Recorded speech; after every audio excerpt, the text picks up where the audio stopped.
I had a friend give me the book, My Life on the Road, about 5 years ago, 4 or 5 years ago, just to read, because she said this is an amazing life.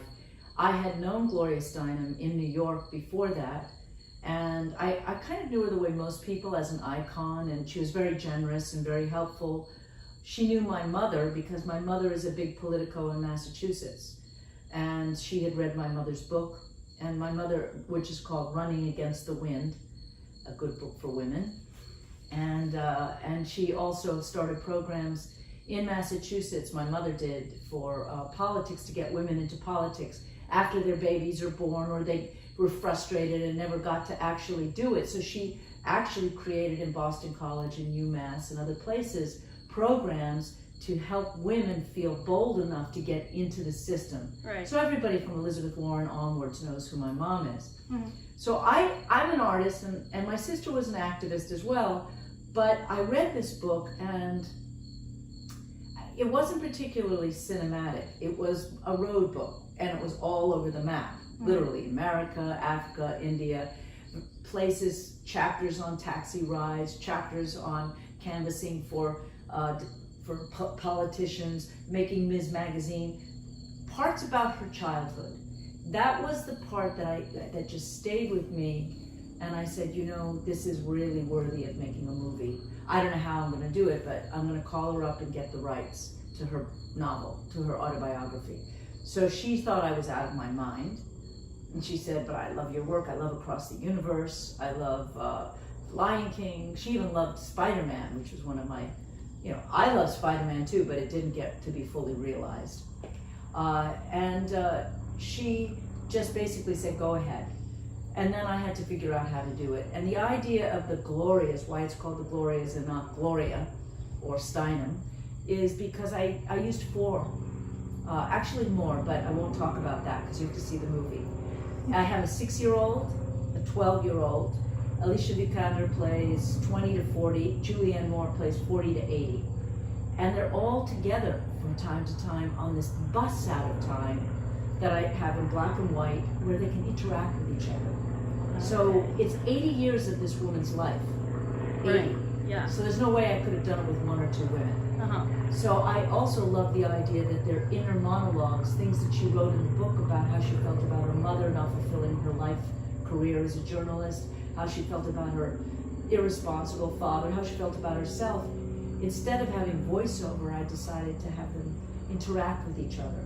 So it's a very unique structure, the film. Yeah. It's very unusual. That's amazing. Yeah, I'm very excited to watch it. So follow-up question, were there any impossible, challenging, or funny moments on set during your production? I'm very interested in that. The major first difficulty for a filmmaker is getting money. Yeah. So I had Gloria Steinem, a bestseller book. Julie Taymor attached herself without a script. I went to Hollywood and couldn't get the money, because this is exactly what you're talking about. Because men out there, and even women aren't great for women, not yet. They're not totally supportive. They're frightened. Women producers are frightened that what if it doesn't make money, or what if it's too unusual? And they don't quite get that this movie is for everybody, but at least half the population is female. So that's a big audience. And even the audience that has read her book is a big audience. Mm-hmm. So Gloria helped me, and we went to a not-for-profit organization that gives money to women's causes. They don't want their names known because they don't want people coming to them for money, but they gave us the whole budget. And we shot the movie in Savannah and India, a few days in New York, but mostly Savannah, Georgia, and we went to India for that part because you couldn't do that here in the United States. Wow. So on set, the difficulty things are, there's lots of funny things. I mean, Bette Midler is playing Bella Abzug, so it's funny from beginning to end, and difficult. She's a real stickler for detail, and she's a perfectionist, and she didn't like her fat suit, and you go through all of those things. Difficulty is that there were so many scenes in so little time. And, it's like what we're doing today. If the weather is bad and the cloud, you know what I mean? If you just have to move, you have to keep moving. So that's a constant dancing on your feet as a director. Being prepared to cut things short. How do you, if something doesn't work right or people don't show up, the extras don't show up, and you don't have enough extras, then we're prepared to do post-production, adding people, trying to fill out scenes and such. So this is kind of a broader topic of your career, but what do you think females face as aspiring creators that are unique challenges posed by their gender? And what obstacles have you personally had to face to overcome as a creator? Well, I think that women for centuries have had to find a way to get what they want that's slightly indirect, which I think is, I wish that weren't so. You'll see in the film, there's scenes like this where you can't really say what you're thinking. You can't really respond directly because for a lot of men, it gets them uptight. I mean, you saw it in the whole Hillary Clinton thing. And if you watched her documentary, which I highly recommend, I've seen it twice, you will understand, because what you will love is her as a young woman and how outspoken she was and how individualistic and how radical she was. And then how people didn't like this, they don't like her hair, they don't like her dress, they don't like how she is bold. Yeah. Oh, isn't that gonna step on Bill's toes? Isn't it, you know what I mean? And so when people say later that she seems packaged, you need to see why that happened.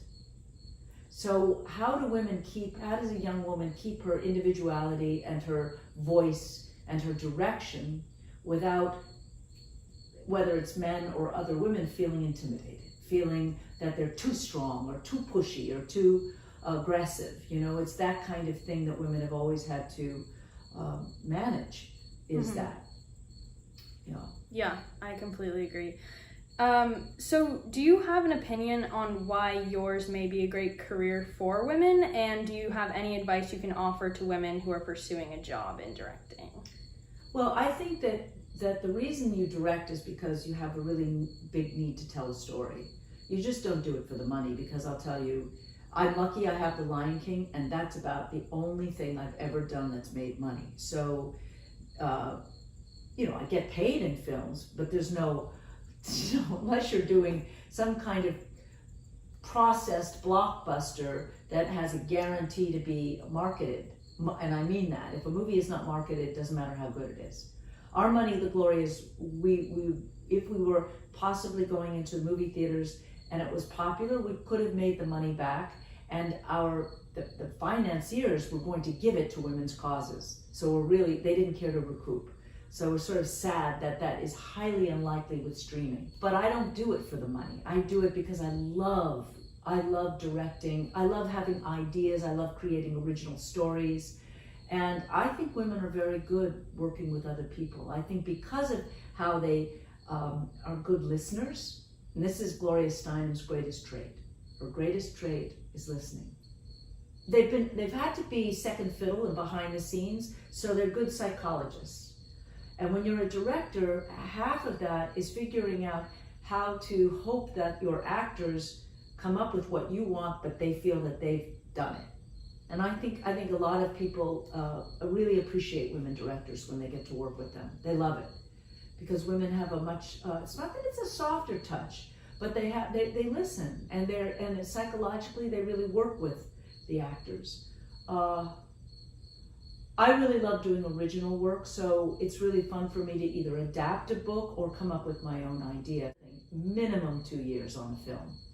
Minimum 2 years on an original musical on Broadway. But it's the kind of commitment that you better love it, because you're going to be on it a long time. I've been on the Glorias for 5 years. Wow, yeah.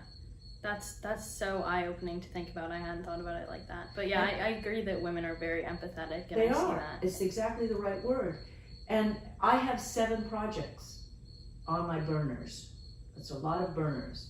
Wow. And the reason is because sometimes they're the right piece at the right time, or sometimes there's just nobody has enough bravery to produce pieces like that. I think outside of the box. And you can see that in Across the Universe or any of my projects. So that's not as easy for producers in Hollywood or even on Broadway, commercial producers, to wrap their head around, because they can't say, oh, I get it, that's gonna be like that. Well, if it's gonna be like that, I don't wanna do it. I mean, that's the thing. I'm not interested in just repeating myself or doing something that's already been done. So what in your upbringing led you to directing, if anything? And were you inspired by your travels, Yes. or what were you like as a girl? I'm very interested in your childhood. Okay. I'm the youngest of 3 children by 6 or 7 years. And did you see Across the Universe? I haven't. Oh my God. That will be it for you, because you are target audience when we did it. That movie, when you see it, a lot of it is modeled after my family, although my parents were better than the parents in there. But my brother is Max and my sister is Lucy. She was a radical in the 60s. My brother was a dropout of college, took a lot of LSD, went to San Francisco, tried to get into the Army early before the Vietnam War became. So that's the closest thing to my own experience. But before I did Across the Universe, I traveled a lot. My parents had so much trouble raising my older brother and sister that by the time I came around, and I watched it, I would sort of be the go-between to try and ease the tension in our house. That finally my father said to my mother, she's yours and do what you want, and she gave me complete freedom. And what that did was gave me an enormous responsibility to take care of myself. So I graduated high school early, a year early, and I went off to Paris. I never really graduated. I mean, I graduated technically, but I never went to graduation. And I lived for a year in Paris with a 21-year-old young photographer, female, and I went to mime school and studied at École de Mime Jacques Lecoq. I got into theater when I was 8. I lived outside of Boston in Newton, Massachusetts, and I used to take the T every day. People don't do this anymore with kids, but we didn't have fear then. And I would go every day after school to Boston Children's Theater, and I acted. And it was fairly professional. They didn't pay us, but the productions cost money. And so I performed in many productions. And then I was in high school, I was in experimental theater. Then I went into Boston every day, and we created original works from scratch on the Native Americans, on racism. It was pretty intense. And then I went to Paris to study mime because I knew I wanted a physical discipline.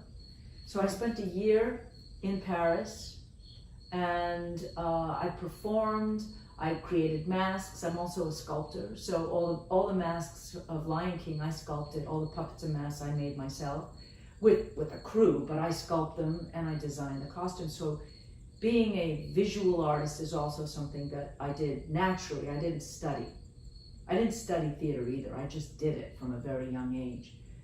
I studied anthropology. I tried to study anthropology at Oberlin, and they had folklore and mythology, and I was really interested in the origins of theater.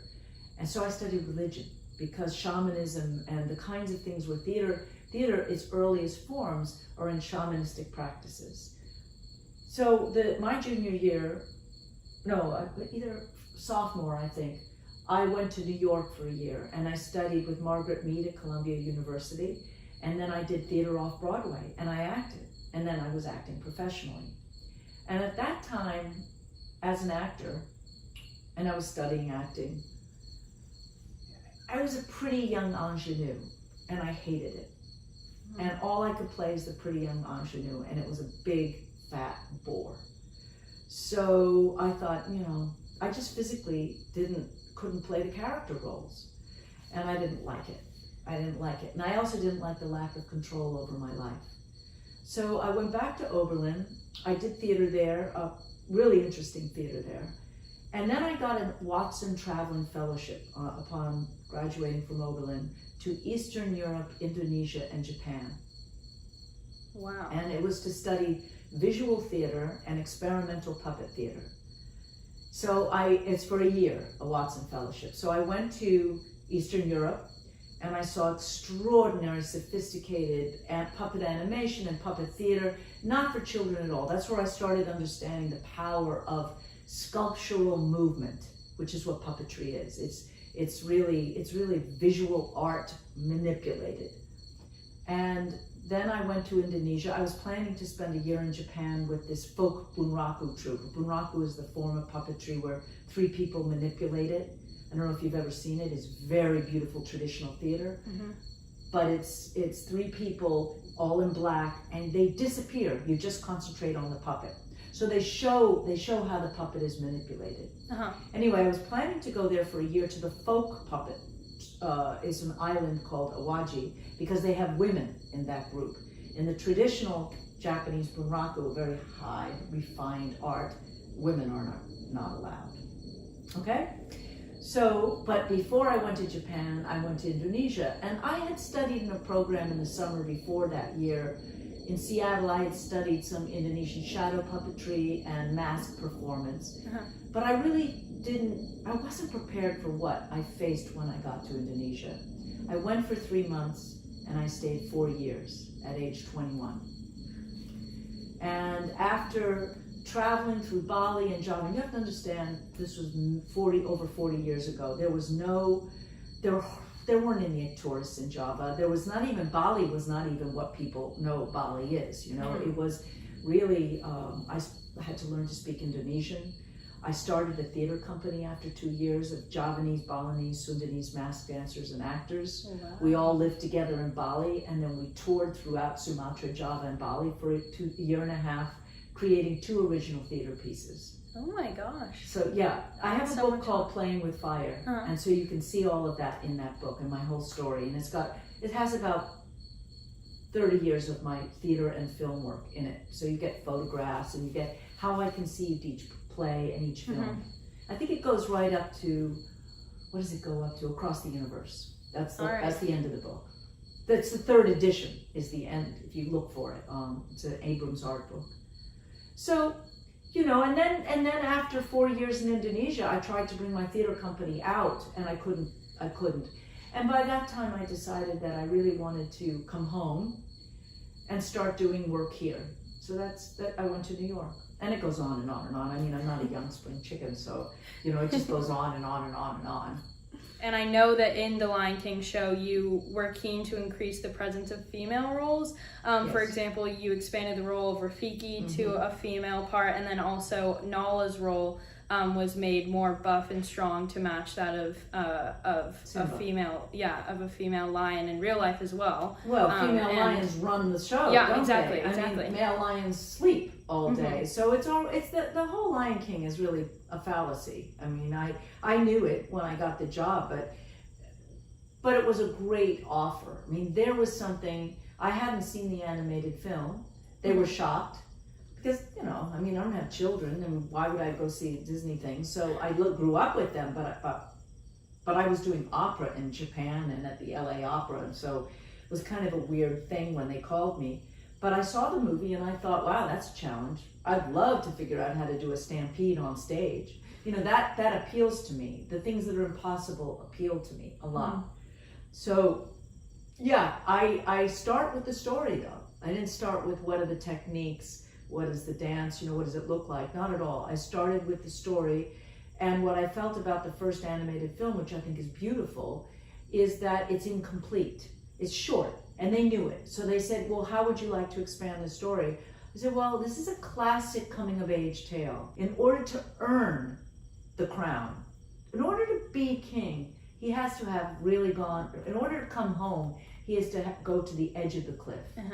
So the whole second act is original to The Lion King, story-wise. It's not in the movie.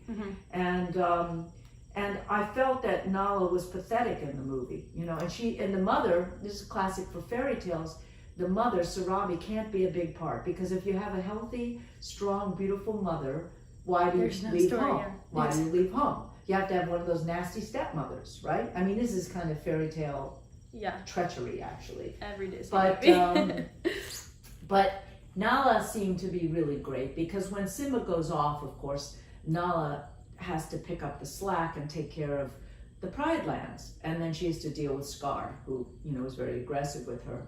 So though she doesn't become king, quote unquote, she has some of the most beautiful songs.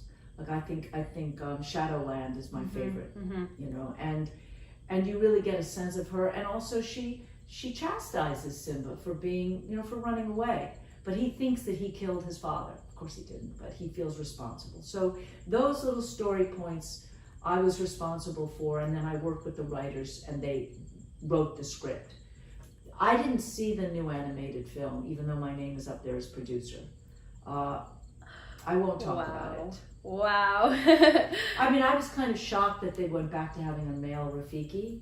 Yeah. I think after 25 years of having that South African extraordinary character, it was a huge mistake, but they just really remade the original animation, didn't they? Yeah, it's basically the same to the T. Okay.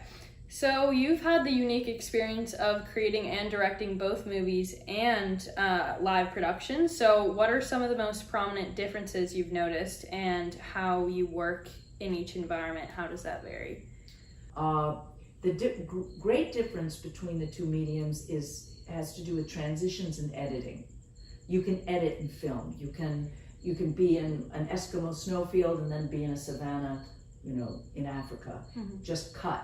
When you're doing theater, you have to but you have to be creative with transitions, because blackouts are really stupid. You don't want to just go blackout, move the scenery, you don't do that. So I've learned how to be very cinematic on stage. The Lion King, so you know that when you see, let's give a good example. When the Pride Lands come up with the grass on their head, and then you see the little puppets of Simba and Mufasa moving through the grasslands, that's a wide shot. That's an open field wide shot. Then the lands move, and you see the real little boy and the real man with the masks on coming forward. They're getting to a medium close-up, right? Then when you see that giant head of Mufasa in the stars, that's an extreme close-up, So knowing that you can open up the stage to get all the animals for a wide shot, or you can close down and just have a little puppet, shadow puppet of a mouse moving across, that's very cinematic, but it's done with theatrical techniques. So that's a very simple thing, but also film can go on locations. You can have many more scenes. I've been asked to do Across the Universe in a proscenium house, like on a Broadway stage, and I can't do it. I had 150 scenes in that movie. That musical was created for cinema. So what has changed in your directing and storytelling recently as a result of the pandemic, social justice movements, and the extreme political polarization going on now in America? If you have anything to say, there's definitely a lot going on in our world at the moment. Well, we started the Glorias before the last election, so we thought it was going to be a celebration of the first woman president. So what has changed is that it's moving backwards for young women, for women. I mean, there's a lot you'll see when you see the Glorias next week. The issues that these women fought for in the 60s and 70s and 80s, the second wave of feminism, Roe v. Wade, ERA, equality for women, all of these, racial equality, because what is very evident in our film is that women of color were at the forefront of the feminist movement, and they have not received enough credit. So Janelle Monáe plays Dorothy Pittman Hughes, Lorraine Toussaint plays Flo Kennedy. We have Wilma Mankiller, the first female Cherokee chief, chief of the Cherokee Nation, unbelievable woman, and Dolores Huerta, who was the co-head of the farm workers union in California. And these women are also, they're part of the Glorias, because it's not just about the four Glorias, but it's about the women who are all bonding together.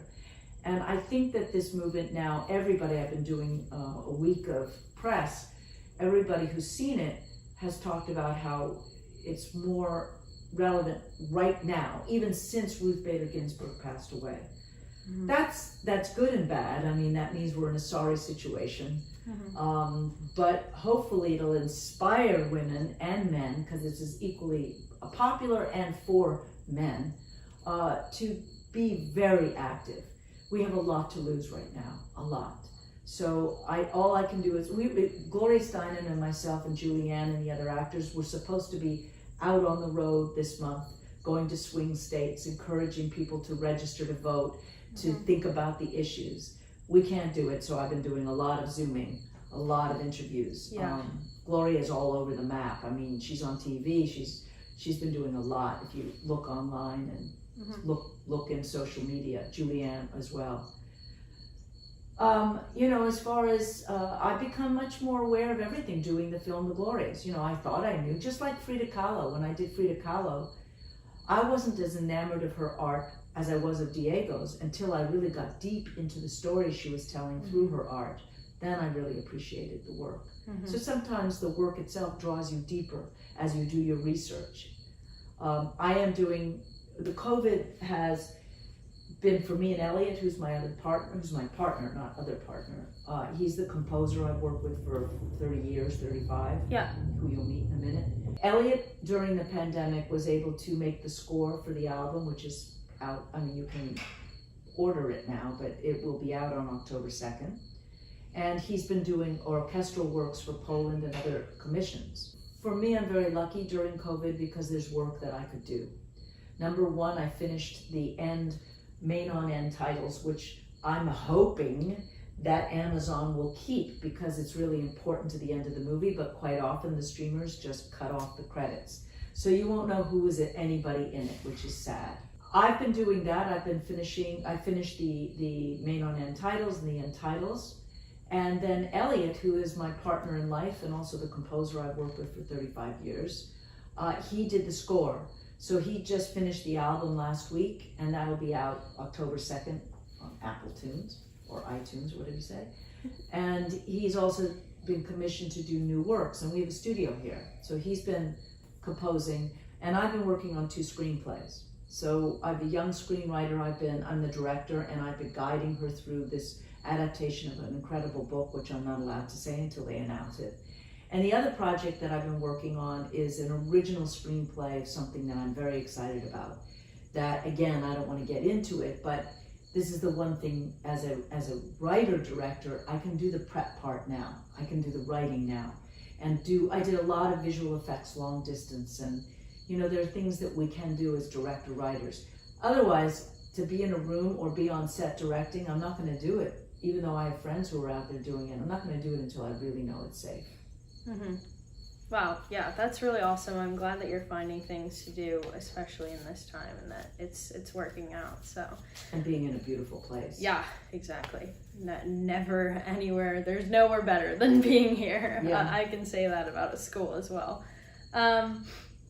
So this is my last question, and I wanted to ask you what message you would like to impart to girls, young women, and all women to address gender inequality head-on, and how might they prepare to use their own voice to claim equal footing in today's world, whether it be in the classroom, in a professional job, or as an independent creator? Well, I think that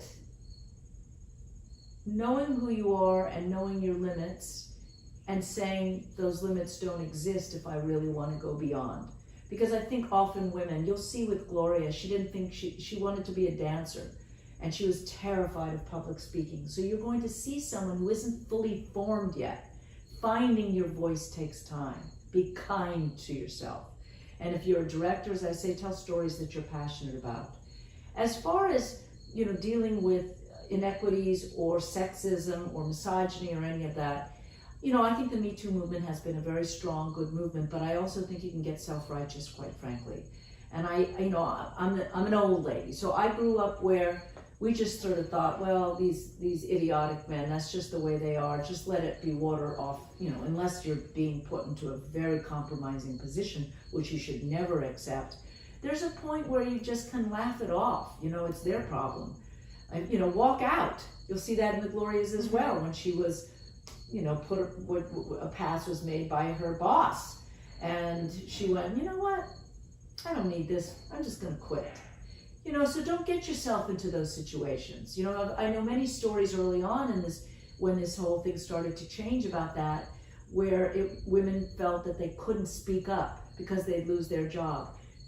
They have to speak up, so definitely. But also they have to be careful. If a guy is unmarried and he's your boss and he asks you out to a weekend in the Hamptons or something, don't go unless you understand. Think about it, think about it. So that's just on that issue. As far as, that's my point of view. And many women will be angry at me for saying something like that. But honestly, you're old enough to make your own decisions, unless we're talking about 13-year-olds. But I'm talking about women who are over 16, 17 years old. Just say no and mean it, and don't get yourself into positions or places where that's what happens. Unfortunately, people, when you saw the whole Brett Kavanaugh thing, they accepted that boys are boys. Well, I don't accept that. But then young women and women have to just take care of themselves to a degree. Now, as far as everything else, you just should press forward. There's a certain point in my life where I did this. I had blinders like a horse. And I saw where I wanted to go, and I kept my focus on that. So when it was rough, like Spider-Man or other places, you just have to transcend and rise above it and look down and say, in the long run of things, it's very unimportant. Mm-hmm. If I really want to get there, what's really critical in what I do in my field is that you have to have collaborators around you who are on the same plane. Mm-hmm. Make sure that you don't just take a job with producers or people or, any of that where you're not on the same plane, because then you can get compromised or lose that vision that you have. And then what do? I've had that a number of times. Believe me, I've had the fight. And what happens is you can fight it to the end. That's the cut I want. That's where I'm going. We said we could do this. And then people with the money or people who are in charge think they know better, or they're scared, or they choke. And then you just have to decide, am I going to compromise or am I going to stick to my guns? You win and you lose. So you have to decide which of those moments is worth fighting for. Absolutely. Yeah. That's a really good message, I would say. So yeah, that is the end. I've learned so much. Oh my gosh, so much about you. You are an incredible woman. I'm so glad that I had the opportunity to do this. Thank you.